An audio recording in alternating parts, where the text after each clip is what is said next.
from straight in front of me. So yikes, that's scary good. So, all right.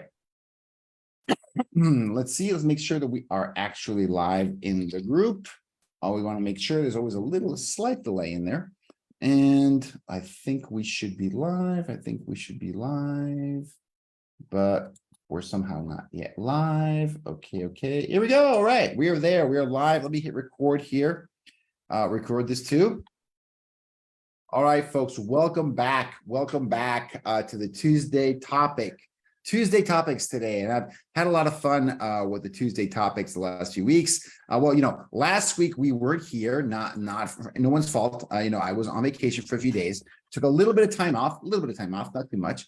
Gotta get a little bit of rest every now and then. But we're back this week, and we got a really good topic this week. I think a topic that causes a lot of anxiety and a topic that causes a lot of, I want to say, confusion, maybe a little bit of confusion within our client base. And that is the topic of SOPs. I think it's a really, really interesting topic, very important one. Also, I'd say a little bit misunderstood, because I'm gonna go out on a limb here. Mariana, you're oh, by the way, let me introduce Mariana. She is part of our customer care team. They help your clients. A lot of folks, if your clients, members of this group, and your clients of Power ISA, you've probably interacted with Mariana or with Flor or with Timo, who are all members of our customer care team. And we love them. They love taking care of you guys. And when things are great, even when things are not so great, love going in there and helping solve problems, right? They're a problem-solving team. And so they are some of the best people to comment on this topic, because they deal with this every day. Like the SOP is all about that onboarding process.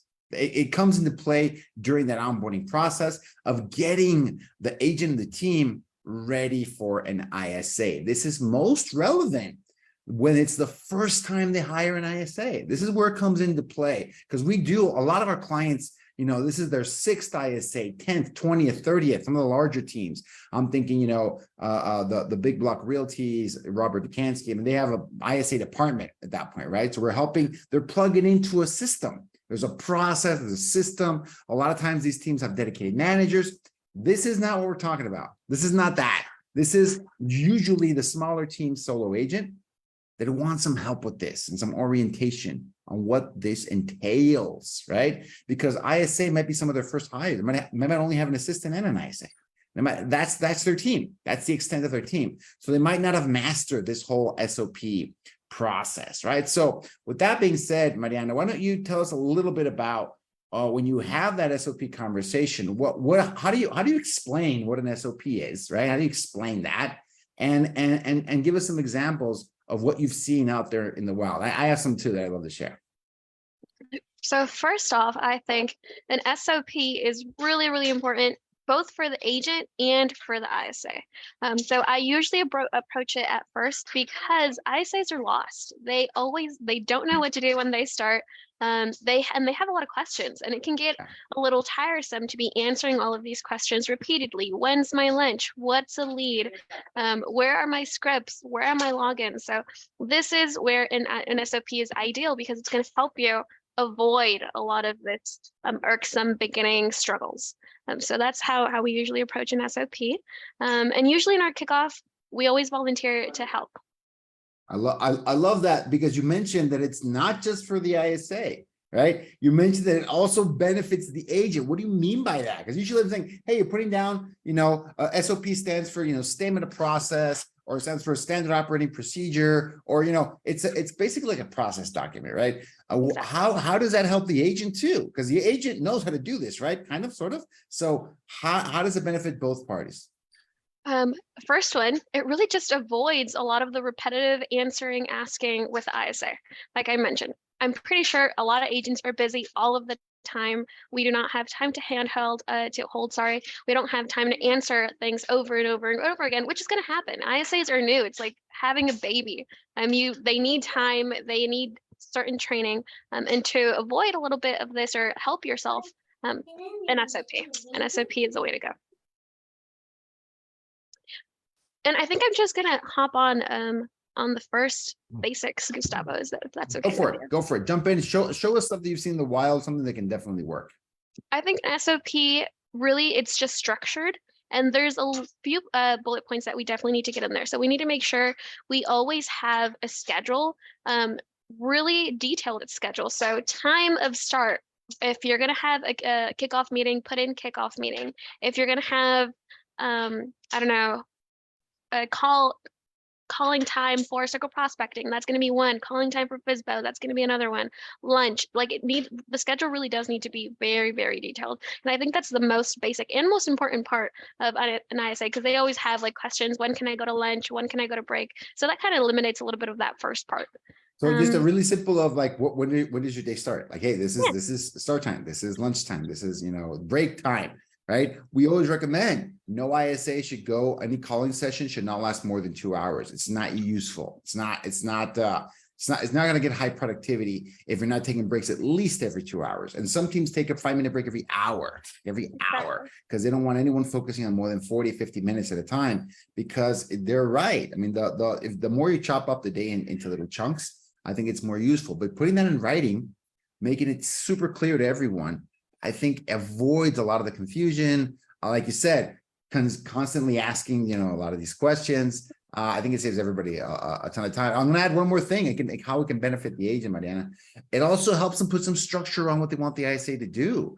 Because even though technically a lot of the work that they want their ISA to do, the agent knows how to do it. They're not really writing it to learn how to do it. I agree with that. But they at least lay down. Something happens when you lay down a plan in writing, right? That makes it more real, allows us to review, give some suggestions, give some feedback, and makes it clear, right? Makes it clear what are those activities, and we get specific, right? Where is that? They want to call a certain list. Great. Where are those lists?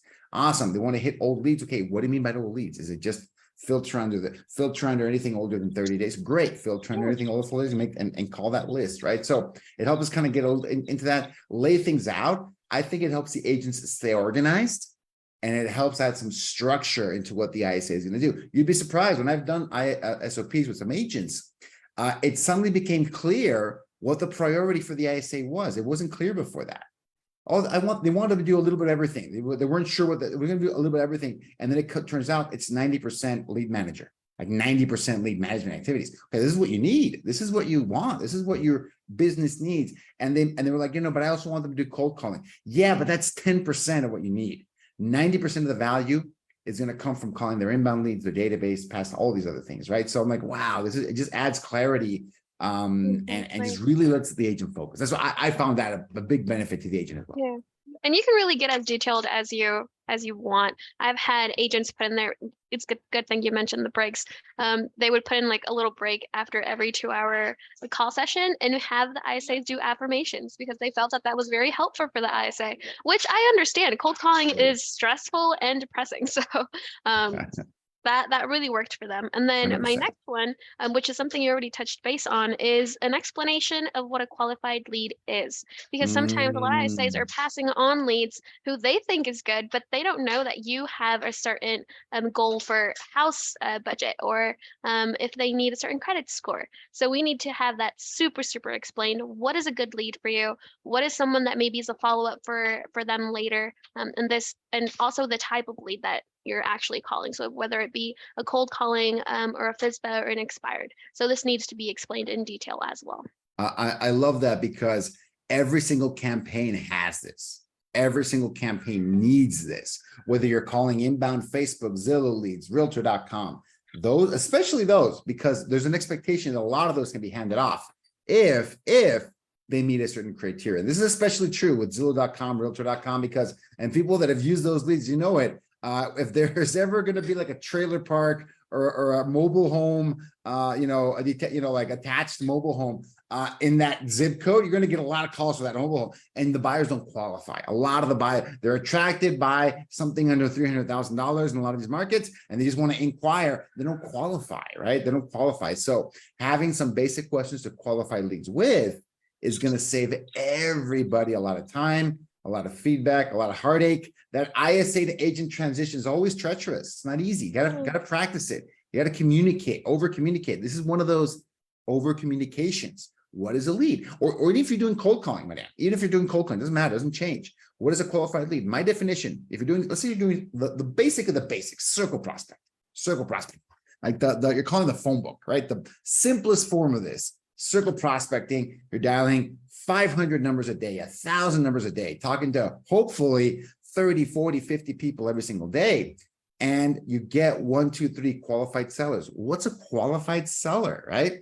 My definition, confirmed homeowner. You're talking to the person that actually owns the property, right? Number 2, they have some kind of motivation to sell or curiosity about selling. There's something there that didn't hang up on you.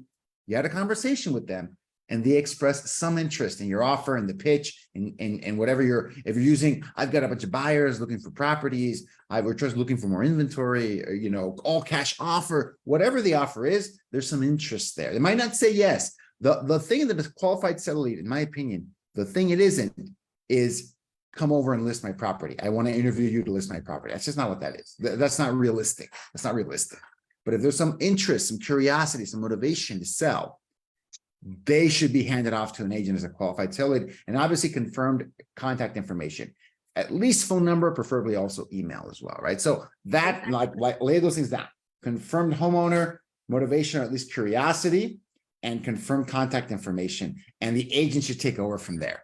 That's a qualified seller, not a listing appointment. I don't want to confuse people. That's a qualified seller lead. It should be as clear as that, because even with that definition, Manana, there's going to be nuance and there's going to be subjectivity, even with that definition, because the curiosity part, where's the curiosity bar, right? Where is that? Well, I'd sell my home for $1 million. I don't know if that's curiosity. That's enough curiosity, right? I would have to drill down a little bit more into someone wants to sell if they give them $1 million. Okay, tell me about the home. What's motivating you to sell? Why would you sell it? If your only motivation is to see who's going to give you $1 million for it, the odds are it is not worth anywhere near $1 million, and you're not really motivated to sell, right? So something like that. It takes some nuance, some subjectivity, but you hone in on it. You focus on what that teachable part is. So I love that definition of what is a lead, what is an appointment. Exactly. And then just to tag on in there, who do we not want to work with? Do you do rentals? Do you do land properties? Do you need a certain credit score? That would just be my little tag at the end. Next bullet point for me is appointment process. What do they need to do to book an appointment with you? Are you going to have a Calendly for them? Is there a certain schedule that you only are going to take appointments in? That would be my next one. I love it. I love it. Yeah, the appointment process. Do they register in the CRM? Calendly as well. Sometimes, I remember even for our own campaigns, we've had like a 3 or 4 step appointment process, right? Drop a comment in this chat, fill out the CRM with this information, use these tags, and by the way, fill out the calendar, right? Book the appointment on someone's calendar, because all those 3 things might not be automatic. In some systems they are, and that's awesome, but not in all of them. I think that's the exception, actually, when you've got all 3 of those. When by filling out information, you'll automatically zap a comment in a group chat saying, "Hey, appointment booked, congrats," right? That's not always the case.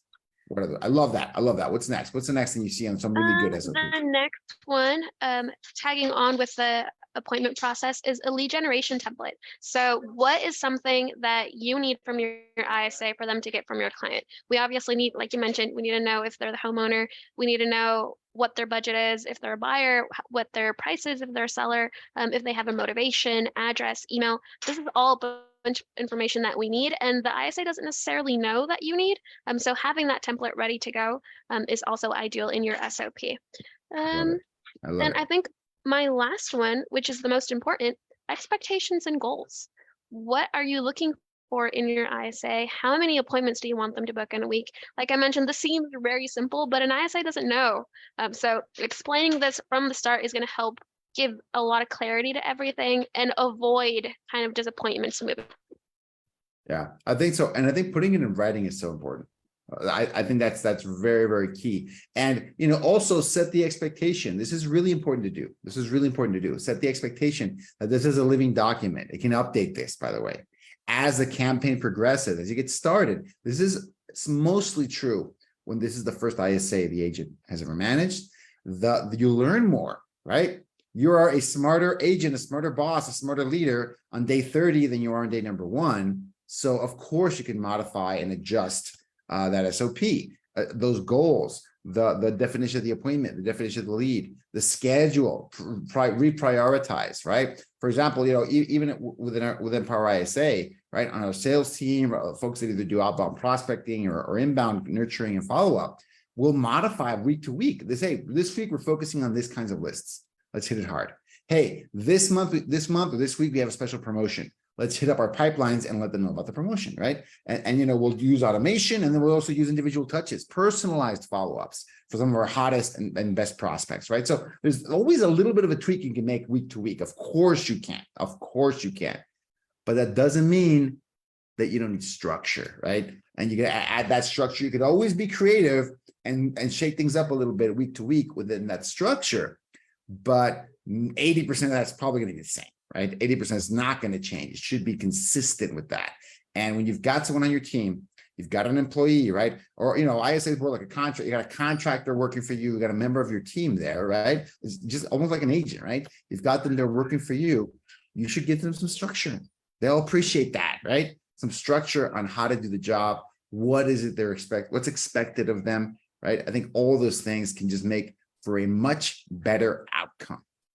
Exactly. And expectations as simple as punctuality. You have to be in by this time. Having that in writing is great.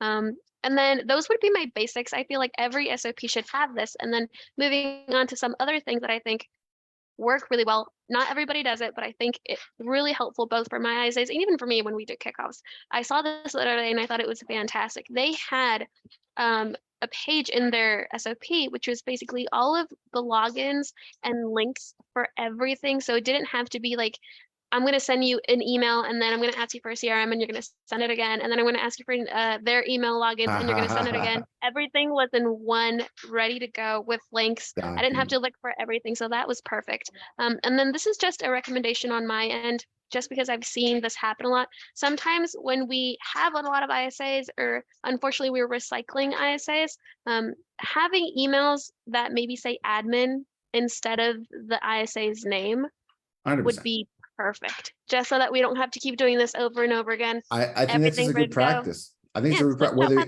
you've got an admin on your team or you've got ISA, it can be ISA at realestateteam.com, right? It can be a sales, it can be I think Calvin out in Chattanooga calls them concierge. So the concierge at premiergroup.com, right? So I recommend that. I think that's I think it's just a good practice because you don't have to go change these everywhere. You don't have to go change the logins to everything if you don't need to. I think it's very efficient. I think it saves a lot of time. Yeah, and then sometimes I just have agents they'll forget that maybe we have a lot of clients and they'll reach out and Mariana, what was my Ring Central login?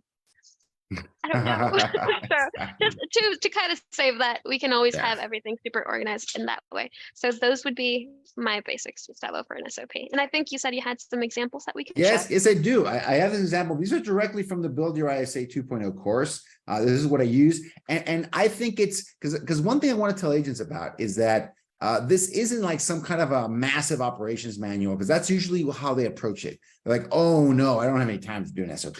Oh, I can't do that. And sometimes they don't even want to sign up because we say we recommend doing an SOP.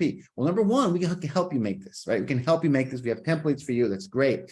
But I want to show people a spectrum of what is a very simple, very basic and successful. That's another thing. Successful SOP versus a more complicated, much more detailed SOP. And this is focusing on like the schedule part, right? Like task by task activities. I want you to do this at this time and this at this, and this. That's the part of it. The lead definition and the goal, that's a little bit different, but this is the part that I see the most variance in. Well, how detailed are people when they're laying out the activities they want them to do? How detailed is that? That can be, sometimes it's a one-page checklist, which I think can be very effective. And sometimes it's a multi-page, screenshot-driven walkthrough, okay? Which again, just depends. Which are you the most comfortable with? How complicated is this process? So you can help your ISA. So I'm going to show a couple quick examples of both of those, okay? This is a really simple, this is an SOP that is a one-pager, okay? And this actually lived in a tool, I forget if it's Monday.com or one of those, right? That's like a task-oriented project management tool. That's great. This could be an Excel sheet. If you know, this could be a Word document. It doesn't really matter. I want to tell folks that you don't have to go get a new piece of software to run your SOP for your team. You absolutely don't need that. Right. I think it's a little bit of overkill. I think once what I've seen be successful with these kinds of tools are like marketing agencies with like 10 virtual employees all doing different tasks. I mean, you can argue, say that makes more sense. Having one virtual ISA, I don't think you need to buy a whole new software tool to manage their tasks. It can be something like this, just like a checklist, right? Clock in. Doesn't even say the time. Clock in at the agreed upon time. Well, I'm guessing they agreed upon the time. Open the VPN, open this, open that, get on the dialer, do this, update these Slack channels, and then submit your end of day report, clock out. I think they've got 2 or 3 ISAs from us, one of our clients. And this is what they use for everyone, right? There's a lot of hands-on training. This is just a checklist reminder for them on a daily basis. This is what you have to do. Step 1, step A through step K, A to K, 9 to 5. Let's go, right? So I like this because very successful, very useful, very summarized, very concise on their activities, on their schedule, right? I like it. Very I like reusable. the summarized version. It's very simple. It's very simple and effective Here's another one, right? Here's another one, more detailed SOP. And this is one that we used to use for one of our virtual employees to help us create DocuSign envelopes, okay? If you're in real estate, you know exactly what that is.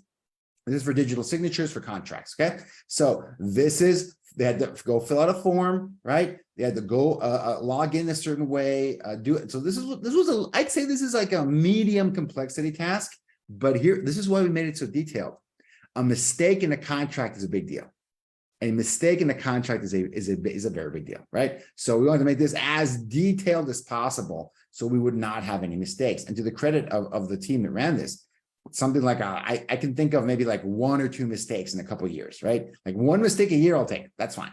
Because some things happen. This is how they was going to fill it out, a typical a contract would look like, et cetera, right? So all of these things, it was a more detailed version of that, right? That's what you wanted. Little circles where you wanted to click on, this is just something that the process required it and needed something this complex. It needed it, right? So we had to be able to hand off the task, we had to do, I think it's a 16-page document. Had to do a 16-page document.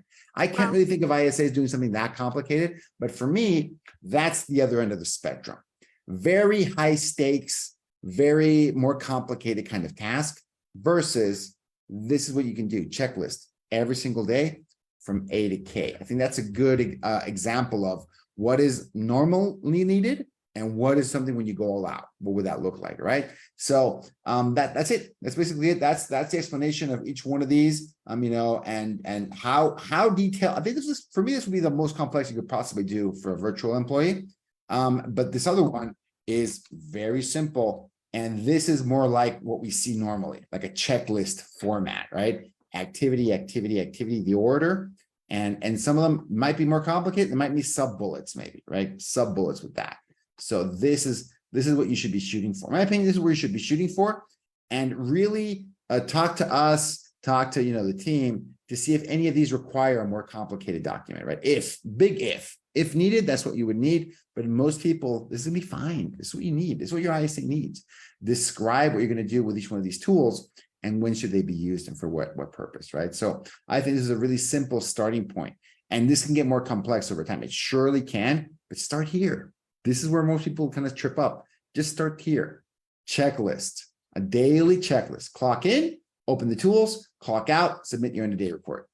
Like it should be and fill in the blanks during that day. It doesn't cover every possible situation. Nope, it doesn't. It doesn't cover corner cases and weird objections. That's not the purpose of this.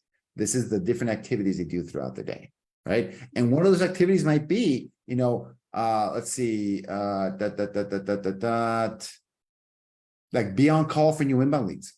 Like be on call, be ready, turn on, like have your inbox on one screen, ready to go if you get any new inbound leads. Have notifications set up for new inbound leads. So you drop everything and hit those new inbound leads first, right? That might be a point in this document, I think would be very indicative of what the kind of information you need for that kind of an activity, because that can happen anytime during the day. New inbound lead comes in, drop everything and talk and text, call, text, that new inbound lead, trying to get in touch with them. I can almost guarantee an SOP is once you start one, it's updating all of the time. It should. That's true. I sometimes see people kind of put them in the back burner and not touch them again, but it absolutely should, because that's the nature of the work. That's the nature of the work. You get better. You get better at it. You get better. You modify things. You get better at things. You get new tools, or you find better ways to do things. You get more efficient in what you're doing, and you want to do it the right way. So I agree. I think that's a best practice, and that's a great best practice. Some of the top teams always make sure whenever they have a new tool, a new process, a new list, a new lead source, they're always updating their, people call this collateral, their training collateral, to get this ready to go. And whenever someone new comes in, they have a starting point, at least, right, of what the job actually looks like right now, not what it looked like a year ago when the last person joined, or 6 months ago, or even longer than that, right? Exactly. Yeah, I love it. I love it. So, Mariana, I think that's a really good intro, a really good walkthrough of what we mean by SOP, and kind of what the different ends of the spectrum mean for that. So I want to thank you again for joining us once more on these Tuesday topics. And we do these every Tuesday, except when I'm out of town. But when we do this every Tuesday, so you folks can jump in and share some of this vast knowledge you've collected over the years on hiring, managing, training, graduating hundreds, if not thousands, of ISAs at this point. So thank you for sharing some of that institutional knowledge, Mariana. Awesome. Thank you, Gustavo, for having me. Always a pleasure. Awesome. Thanks.